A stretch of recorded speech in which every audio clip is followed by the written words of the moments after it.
Hello, good afternoon. Once again, welcome to Guide London. My name's Fiona. I'm a Blue Badge tourist guide here in London, one of the about 600 or so members of the Association of Professional Tourist Guides. And you know us as Guide London. And we are coming to bring you broadcasts on all sorts of topics 3 times a week. At 4 o'clock in the afternoon. So welcome once again. And we are finishing our 7th week of broadcasts now. We've covered all sorts of different topics, big sites in London, history, but also some things very close to our hearts. So the art and the food and the films. And we are covering today a topic which is also very important to a lot of people, and that is sport. So London, not just home to some of the best known sporting venues in the world, it's also the place where quite a lot of our kind of modern sports were codified and formalized, if you like, into their modern modern rules and so on. And it seems fitting that we're talking about it now because they're just on the news this morning. We were talking here about the fact that professional cricketers can start to do more training again. It seems like sports are starting to think about how to pick up. And of course, in the last week, the guidelines have been changed a bit so that we can now exercise all day if we want to. So that's very exciting. And also we can exercise in different ways. So tennis is back on the agenda if people are keen tennis players. And I read this morning about a gentleman who I think works in Hampton Court Palace, which is just on the edge of the Thames, and he has gone back to his regular method of commuting to work, which is he is kayaking along the Thames to get to work, which just sounds like a lovely idea. But also very good because he's avoiding the public transport, as we've all been told to do, unless necessary. And if you were watching on Monday, you'll know there's a little bit of unfinished business before we get onto the sport today, and that is that I was talking about the underground and I left you a little teaser. There are 5 to 6 slightly contested underground stations that are named after pubs, and they are Elephant and Castle, that I told you about, Angel, Manor House, Royal Oak, Maida Vale, and Swiss Cottage. And Maida Vale is the one that people argue over. And all of our broadcasts, if you've only just found us recently, you can go scroll back and look through all the rest of our broadcasts. If you didn't watch Monday live, go back and watch it again. And then when I get to the bit where I talk about the pubs and the tube stations, you can shout out the answers and impress your family. So that's the way forward. Now, our speaker today, talking about sport, is a man who loves a quiz. So welcome, David Drury. Hello. Hello, how are we? Hello, very good. How are you? I'm good. I'm missing sport, so I thought I'd come and talk to the world about it. Absolutely, and it's a subject that maybe lots of people wouldn't associate with guiding somehow, but it's a thing that lots of visitors want to know, want to see. Yeah, I mean, it's a huge business, and you're going to learn about our many famous stadiums. But yeah, it's a weird thing because not a lot of guides seem to be sports fans, but I'm definitely one of them. Well, I'm gonna step away and leave you to it. Thank you very much. Hello, everybody, and welcome.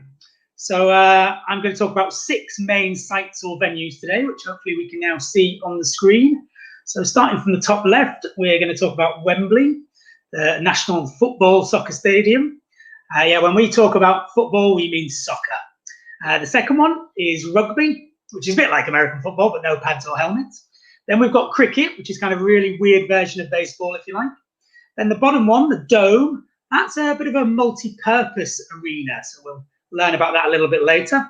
In the middle, those weird-looking characters, they are our Olympic and Paralympic mascots from back in 2012. No Olympics, sadly, this year. A real shame. And then down at the bottom, you might recognise that man. He's a British tennis hero. I will tell you his name a little bit later. And of course, when we will be talking about Wimbledon. So let's start off with Wembley. Okay, so as you can see by the picture, there has been 2 Wembleys. The original with the twin towers at the front, built in 1923, and then the new one, which was completed in 2007. So being an Englishman, I have to go on about the greatest thing to ever occur at the original Wembley, and that was us winning the Football Soccer World Cup in 1966. The only time we've won it. How long ago is that now? 54 years, but we still like to go on about it. And we beat the Germans as well, so it was a big rivalry. But I'm going to take you back to when it first opened in 1923. And in fact, 4 days after it opened, the FA Cup final took place. This is a domestic cup between all the different teams in England. It was being contested between a London team, West Ham, we'll mention them later, and Bolton Wanderers. But they didn't allow for how many people wanted to come to the game. So if we look at the next slide, you can see, look at those crowds. That is the pitch. And it became known as the White Horse Final. If you look very closely, in fact, I've just noticed there are 2 other horses. You can barely see them. So it was the white horse, his name was Billy, came to the rescue, and eventually the game went ahead, only about 45 minutes behind schedule. The official attendance was 126,000. They guessed that it could have quite easily been double that.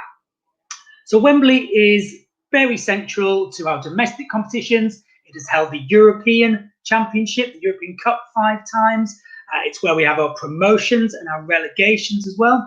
But as you can see now by the new slide, it has also hosted a whole host of different sports.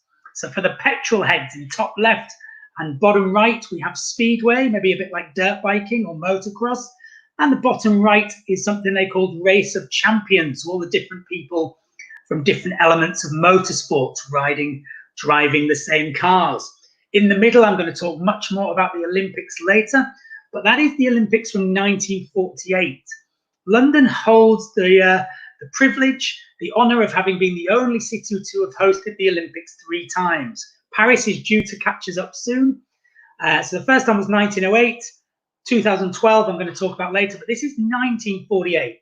So the previous 2 Olympics had been cancelled. You know, London was devastated, bankrupt, and so these were known as the austerity games. So Wembley wasn't purpose-built. By now it was 25 years old, and you know, the typical athletics took place in the Wembley Stadium. In our top right, we've got greyhound racing, quite a popular, tends to be more of an evening pastime here in England, although the tracks seem to be getting fewer and far between. And then down at the bottom left, this is when we move into the new Wembley. So the old Wembley closed in 2000. The old Wembley was built very quickly, in less than a year, and for $750,000. The new one took forever. There was all sorts of wrangling and cost nearly 800 million. So the old Wembley had hosted NFL, but only sort of friendlies. In the year the new Wembley opened in 2007, we've now had NFL games every single season. Very sadly, they've been cancelled this year. Generally, when they do come, however, they're looked after by Blue Badge guides, both the teams and the players. There's been some big boxing events. That's Anthony Joshua beating the Ukrainian Vladimir Klitschko. Muhammad Ali also fought at the old Wembley as well. But I think really, because otherwise we'll end up doing the entire talk of Wembley, we should probably move on. One thing you maybe didn't expect at Wembley is ski jumping. So in 1961, on a hot summer's day, they built the ramp that you can see here. And the man who won, he was a flying Finn. He jumped 34.5 meters, which I think is quite small compared to, I was looking at the world record today, it's over 200 meters. But it was obviously pretty good for back then because he went on to win the Olympics 3 years later in Tokyo. Of course, the Olympics were meant to be in Tokyo this year. So one more thing that does take place at Wembley every year is the Challenge Cup final, and that is for rugby league. Rugby is the type of rugby, so rugby league is the type of rugby they tend to play in the north, whereas in the south, it is very much about rugby union. So we will jump across to Twickenham now. So Twickenham, also known as the Cabbage Patch, and it was because in 1907, when it was bought for a very small amount of money, this is where they grew cabbages. Just a few years later, they hosted the first England International, 20,000 people. Today it hosts over 80,000, so it's the second biggest behind Wembley. This is pretty much solely concentrated on rugby, mainly union, but sometimes league. And it was over 100 years till they played anything else here. And that was also NFL. So in 2016, we had NFL here as well. It's had quite a few technological firsts. It was the first time they made a radio broadcast. and the Radio Times, the listings magazine, produced a map, and you could look at a grid sort of placed over the pitch. And so when the commentator was telling you where the action was taking place, his co-host would refer to the grid. So that was 1927 in radio. 1938, 11 years later, the same man broadcast the first ever rugby game live on the TV. And the game that was taking place was the Calcutta Cup. This is an annual contest between England and Scotland, and hopefully we can see a picture of the cup. There we go. So a beautiful piece of work. It's called the Calcutta Cup because it was crafted by silversmiths in Calcutta in India. This was the 52nd occurrence of the game, but it's not one if you suffer from aphidophobia, just like Indiana Jones did. Do you remember that bit? He was scared of snakes. If you look closely, the handles are all king cobras, and then on the top we've got a lovely Indian elephant to represent the fact this was crafted over in Calcutta. So the main event that takes place at Twickenham every year is the Six Nations. So that is England, Scotland, Wales, Ireland, and then you also have France and Italy. They also have a World Cup, so some World Cup games have been played at Twickenham as well, but it's quite a sort of limited, it's not like soccer where it has probably most countries on earth playing it. It's quite limited, so there tends to be just a few really good teams. And so England's greatest victory at Twickenham was 144-0 against poor old Romania. Talking about the World Cup, it hosted a semi-final, sometimes regarded as one of the best games ever played. And it was a bit of an upset because France defeated New Zealand. New Zealand very much kind of regarded as the greatest force in rugby union. Sadly for France, they lost in the final to Australia. What I didn't mention about both the stadiums, we're mainly talking about sport today, but is the fact that lots of big concerts have taken place. So at Twickenham, you've had people like the Rolling Stones, Rihanna. I even saw Bon Jovi there once. Just jumping back quickly to Wembley, everyone from David Bowie to Queen to Elton John. And the original Wembley was where they held Live Aid. So you remember the famous music concert to raise money for people starving in Africa. Anyway, let's jump on over now to a completely different sport, and one that leaves a lot of people quite baffled, and that is cricket. So this is Lord's cricket ground, named after a man called Thomas Lord, a Yorkshireman like myself. This was the third ground they came up with. And at the top, we can see the kind of modern side of Lord's. That's the media stand that you have in the middle. And then at the bottom, we have the pavilion. I've called it the Mecca of cricket because cricket is another sport. It's not really played in America, but it tends to be played in places that are part of the Commonwealth, the former British Empire. So again, Australia, New Zealand, huge in India, Pakistan. So for those people who ever come to London, it's a real kind of privilege to come to Lord's and tick it off their bucket list. And it's also where you'll find the world's oldest sporting museum. Twickenham also has a museum dedicated to rugby. So the stand you can see at the bottom is called the pavilion. And the pavilion, it tends to be where the members are based. And it's notoriously difficult to get a membership of Lord's. So if you're ever invited there, it's quite a privilege. And the members, they're probably quite elderly, probably a lot of men, and they wear these lovely ties, which are red and yellow, and they're known as rhubarb and custard ties. What you also have in the pavilion is the changing rooms, and you also have the boards of honour. So anyone who's hit a century, so 100 runs, or anyone who's taken 5 wickets, so that's a bowler, and then also anyone who's taken 10 wickets in a test match. We're not going to go into the rules of cricket. We'll all be very confused and probably quite bored quite quickly. But the original format of the game is called a test match. It lasts for 5 days. Can you imagine? And so it's based on the fact that it was a test of the batsman and bowler's skills. You know, it's a real test of patience, a bit like chess, the test match. This year, they'd actually hoped to launch their shortest version ever, which would probably last in the region of a couple of hours, with just 100 balls, so each team facing 50 balls. Another very famous feature of Lord's is this weather vane, and he's called Father Time. It's actually 6'6" tall, so probably, I think that's about 2 meters. And you can see he's removing the bails from the stumps or from the wicket to signify the end of play.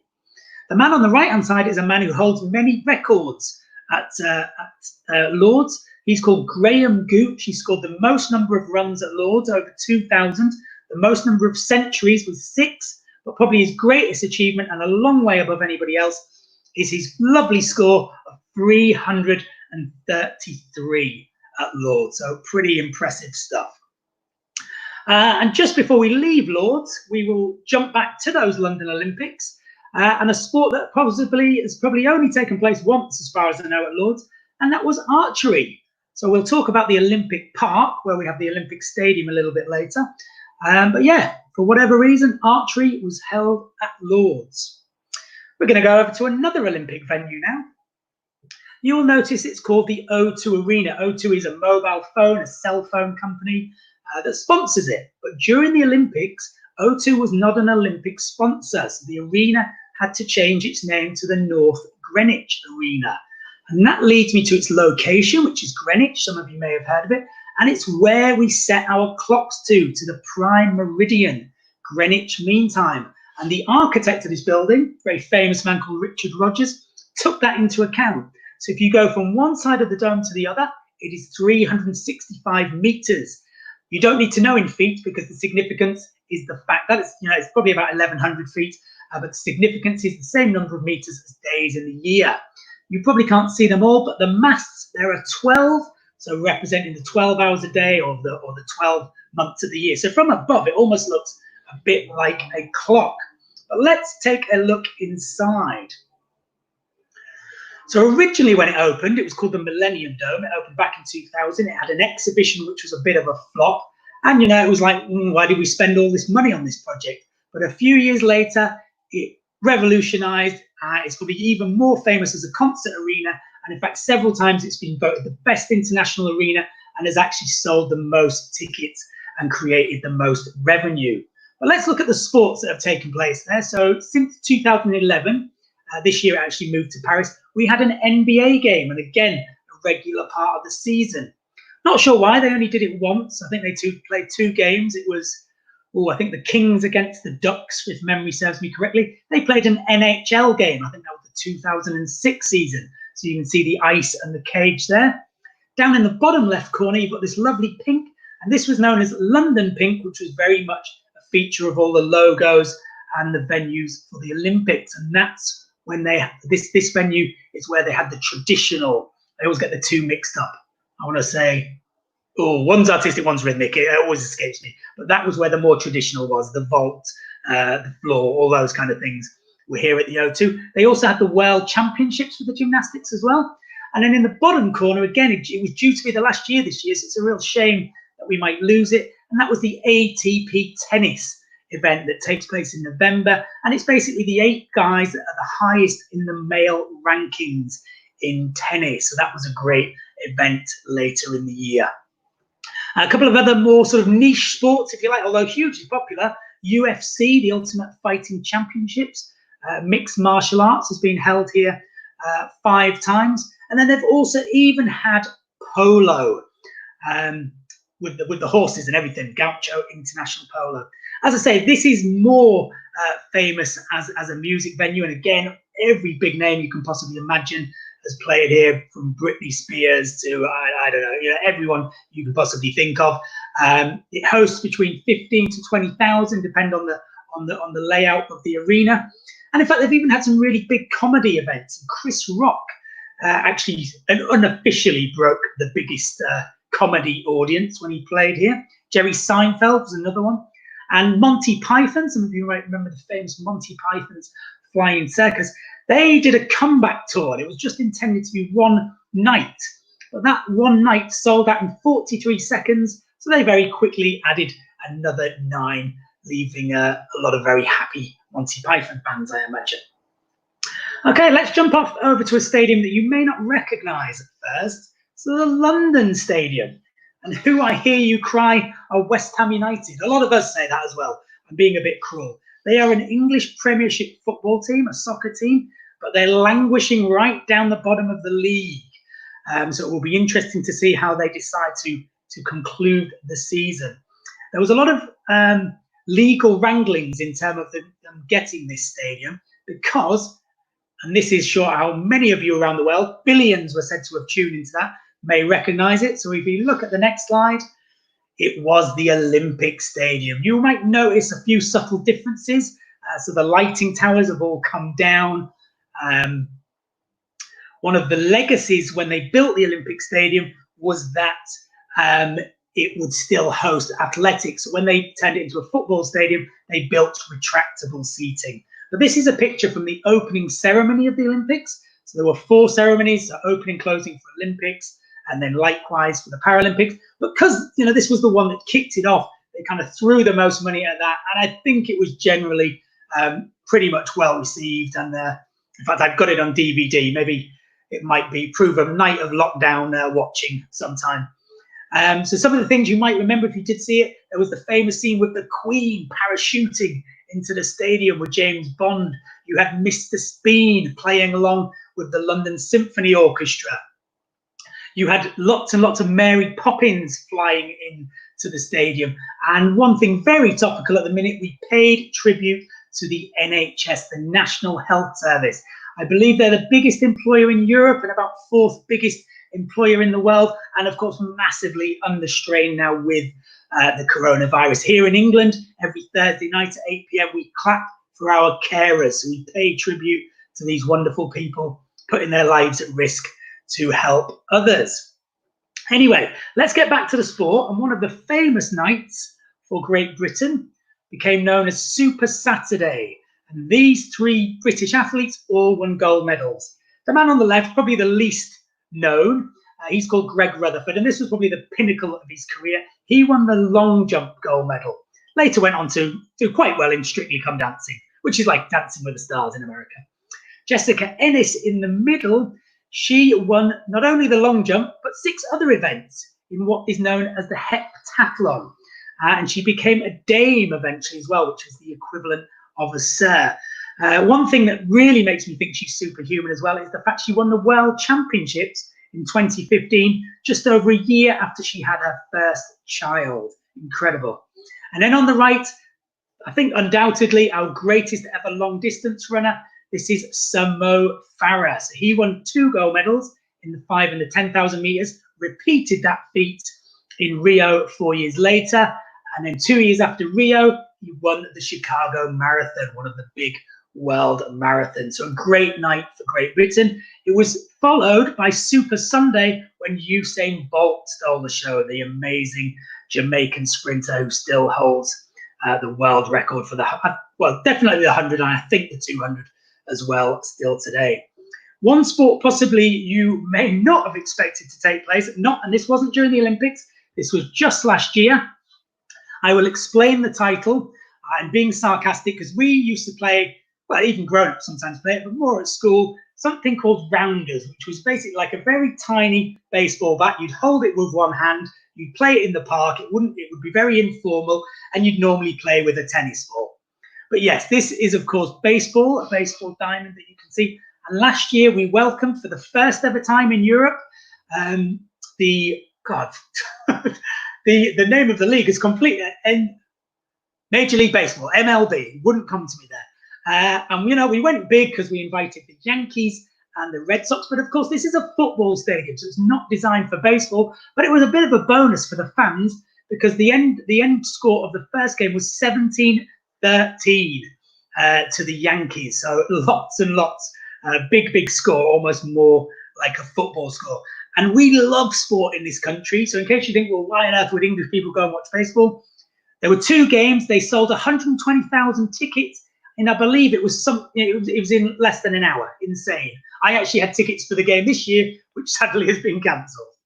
But anyway, and again, some big names have played in terms of music. So Beyonce and Jay-Z, Guns N' Roses, Foo Fighters. So yeah, and this holds about 80,000 of max capacity. Okay, let's move over to one of our other Olympic venues in the park. The park, by the way, is now called the Queen Elizabeth Olympic Park because the Olympics took place in the same year as the Queen's Diamond Jubilee. We did a rehearsal of this yesterday and I was a bit long, so I apologise if I'm speaking too quickly. I'm kind of keeping an eye on the clock, so I don't keep you too long. So this is the lovely Aquatics Centre. A lot of these venues were designed by our finest architects. This one was designed by an Iraqi-born architect called Zaha Hadid. She won a whole host of architectural awards, but sadly died quite young a couple of years ago. So at the top, you can see the Aquatics Centre, basically glorified name for a swimming pool, as it is today. In the bottom picture, you can see it in games time because you needed all those extra seats. So those temporary stands were only meant to be for the Olympics. They held an additional 15,000 people. The stadium today holds just 2,500. In Olympics time, it was given the nickname the Stingray. So if we go inside, because the great part about these stadiums was that they are now public venues. So you can, I can, I've done it a few times. You can go, in fact, Fiona lives very close. So she likes to swim here. You can swim for about £5 for an adult, $7 or $8, an absolute bargain. And where we're looking from now as well is probably from on the diving board, because another great triumph for Great Britain was a young guy. He was a bit of a poster boy. In fact, they literally had an 80-foot poster of him on a department store in Wales, and his name was Tom Daly. He'd competed in Beijing at the age of 14. He was now much more muscly, and he managed to get a bronze medal from the 10-meter platform. I studied at the University of Rhode Island, so they had a 10-meter. I jumped off it. It was pretty scary. So to dive off it, he has all my admiration. But the star of this pool and of the entire Olympics was this man. His name is Michael Phelps. He goes by the nickname the Baltimore Bullet. He came to the Olympics kind of being written off. He came fourth, I believe, in his first event. However, that didn't last long. He ended up getting 4 golds and 2 silvers at the London Olympics. He then took this even further in Rio when he got 5 golds, 1 silver. But it was in Beijing where he broke all records by getting 8 gold medals in every event. This broke the fairly long-standing record of Mark Spitz with 7. And Mark Spitz actually described Michael Phelps as the greatest athlete to ever be on the planet. While he was in London, he took the record for the most medals as well. And the woman who had the record was a Russian gymnast. She actually wanted to present him with the medal. So, yeah, I don't know how that translates in wings. You're looking at nearly a 7-foot wingspan, so a body designed to go fast through the water.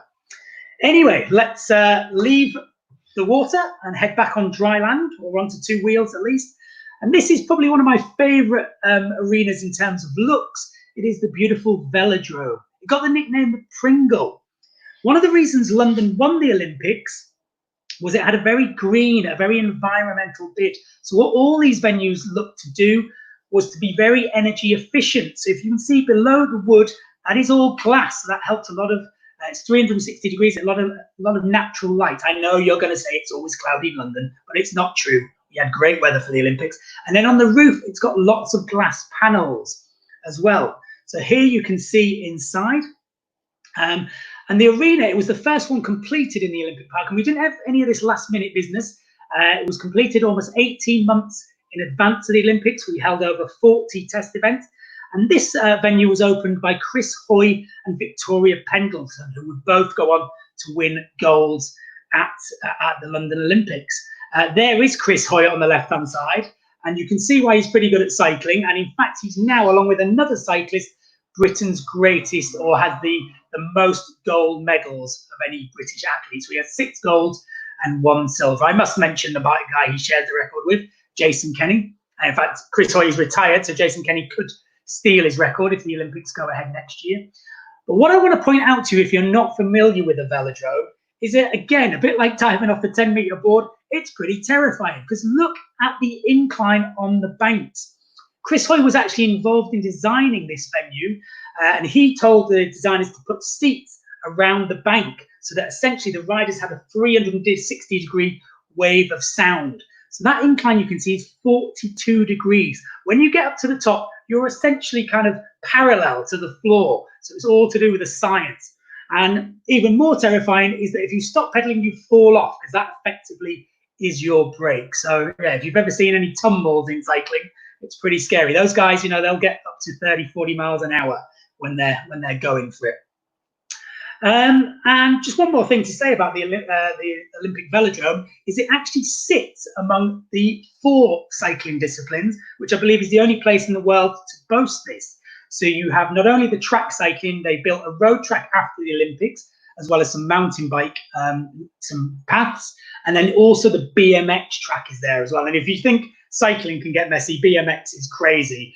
I think the initial ramp the professionals start from is 9 foot. So I think they brought that down significantly for the public. Yeah, anyway, that is the Olympics. And we will finish off as we're approaching summer with where else, you may not recognise this name, this is its full name, the All England Lawn Tennis and Croquet Club host to Wimbledon. So I know there may be some Americans, some Australians, some French, bigging up their tournament, saying it's the best in the world. But every tennis fan knows really that Wimbledon is the greatest. It's the only one on grass. It's the only one held by a private members club. But it's also the oldest, so it's the original. And it's a fantastic story as to why it came about, because they wanted money for a pony roller. So a roller to flatten the lawns, pulled by a pony. So they started a tournament. People had to pay to enter, just over £1, and the prize money was just over £12. So not a great investment. Today, the men and the women both get 2.2 million for winning the singles title, which is pretty amazing. And I think, just to say a bit more about the final was won in straight sets, and it took just 48 minutes. I'm going to talk about some of the epic games very soon. But just before we do, we've got to appreciate some of the greats that have played here. So big favourite of many people, Roger Federer. He has won 8 Wimbledon singles titles. Serena there holding a trophy, not the Wimbledon trophy. She has won 7 singles titles, as well as a bunch of doubles. But the lady in the sunglasses, if you're fairly young, you may not recognise her. She's called Martina Navratilova. She won 20 titles in singles, mixed and doubles. Phenomenal. She still plays to this day. I saw her at the Australian Open last year, and I read recently, I felt a little bit sad for her. She has been to Wimbledon the last 47 years. I think she will be missing it just as much as the rest of us. But fingers crossed, of course, Wimbledon is a summer tournament. And, believe it or not, the weather is not as bad as you think. You can see by the people there watching the big screen. And one thing you have to have at Wimbledon is, of course, strawberries and cream. They have 28,000 tons of strawberries during the Wimbledon fortnight. If you want to break that down, 40 pickers pick 100,000 strawberries every day. The very pretty, funny-looking drink is something called Pimm's, which it probably doesn't get any more English than drinking Pimm's. You could say it's like an English version of sangria, a kind of fruity alcoholic cocktail. And where these people are watching from, this is called Henman Hill, or it was called Henman Hill. Tim Henman, quite a decent player, never actually won, reached a couple of semis. But then a newer generation have renamed it Murray Mound after this man. And this is great that you're listening today because, well, it's May the 15th, we're broadcasting today, because it's Andy Murray's birthday today. So happy birthday, Andy. I actually sat next to him on a train when he was a very skinny, very shy 19-year-old. But he went on to become the world #1. He won the Olympics in London. He won 2 Wimbledons and he won the US. He's then had a few hip injuries, but he's trying his best to get back to full fitness. So we'd love to see him back. I'm sure you guys have all had your favourite players over the years. Billie Jean King. Do you remember Goran Ivanisevic, the only wild card to win Wimbledon? He was ranked 125th. You had the epic Borg versus McEnroe. You had Boris Becker winning it at 17 and then winning it the following year as well. But these two guys never reached, the very, very top ranks. They're both excellent players. But these guys will always be remembered for this game that took 11 hours and 5 minutes. Don't worry, my talk's not going to last that long. And you can see the score. It took place over 3 days. You can clearly see the winner because he's the one smiling as well as the umpire. That is John Isner from America. He is 6'10". So Nicholas Mahut is not small. He's 6'3". But 7 or 8 years later, John Isner played. He actually played Kevin Anderson from South Africa in a semi-final that lasted 6.5 hours, which is still pretty long.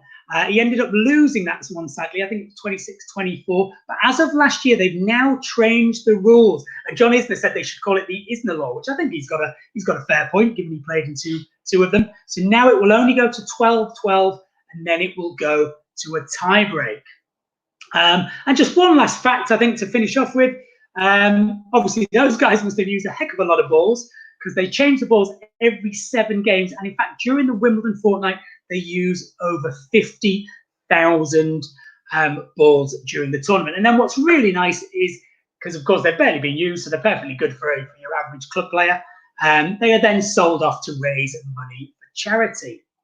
So I'm going to wrap up there. So my name is David Drury. You can see on the screen, as you know, I'm a London Blue Badge tour guide. If you want to know more about London, I do a series of very, very short videos on YouTube called David Drury London in 60 seconds. And if you do have any bookings or inquiries, hopefully you can come back and see us as soon as possible. Then my email is up on the screen. Thank you so much for your time this evening and have a great weekend. Back to you, Fiona. Thank you. Well, both of us for a bit. Thank you. Obviously, if people come to visit London, they might be able to get a ticket to watch a match or something like that. But is there another way of getting into some of these venues? Great question. You can, of course, go on a tour. And the great thing with Wimbledon is that you can do a tour by a Blue Badge guide, because I'm sure we keep telling you, but there's no harm in reiterating. We spend 2 years training, so it's almost the equivalent of a university degree. So we know sort of London inside out. And Wimbledon, we're lucky enough to employ Blue Badge guide. Everywhere else also do tours as well. Yep. In fact, I'm just noticing a comment here from Victoria Harriet saying 3 of the team who guide at Twickenham are Blue Badge guides, and I know there's certainly some at Lords as well. Yes, who are Blue Badge. As well. He's a Lords guide. Yes, you'll find us everywhere. We absolutely, we get everywhere. There's no escaping us. If you do want to find us and you want to track us down, then the best thing to do is to have a look on our website, which is Guide London. So we are the Association of Professional Tourist Guides, but our website is called Guide London. So have a look on here and you can see lots of the popular tours that we run, lots of good blog posts on there for a bit of reading stuff. And up the top here, if you click on the Blue Badge guides, it'll tell you a bit more about our qualification and all the rest of it. And then over on Find a Guide, you can track down any of the guides that you've seen in the broadcasts during this series.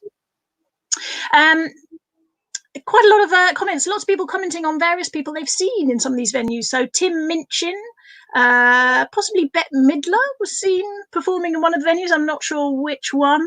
And Alex here saying that she was in the park for Super Saturday for the Olympics, and incredible atmosphere and noise, which absolutely everyone says that, I think, who was there. So thank you, David. That was fabulous. Really lovely talk. And yeah, as you said, I do occasionally swim in the Olympic pool, and it's a really lovely pool. It's really deep, so it's very smooth and flat. And our marketing manager will be happy because I didn't go on for too long this time. Yes. So, on that note, let's quickly just tell you what's coming up in the week ahead. We've got getting a little bit kind of literary next week. So Monday we've got Anne Boleyn, but also The Mirror and the Light. So kind of related Tudor era topics. And then on Wednesday, the big one in terms of playwrights and writers, it's Shakespeare on Wednesday. And then on Friday, I know some of you last week we were going to have the Beatles. We had technical issues connecting up to Eddie Lerner doing the Beatles, so we think we've resolved that now, and Friday will be the Beatles in London. So if you fancy any of those, do come and join us again. In the meantime, have a lovely weekend, and thank you very much from me and David. Thank you. Bye. Bye bye.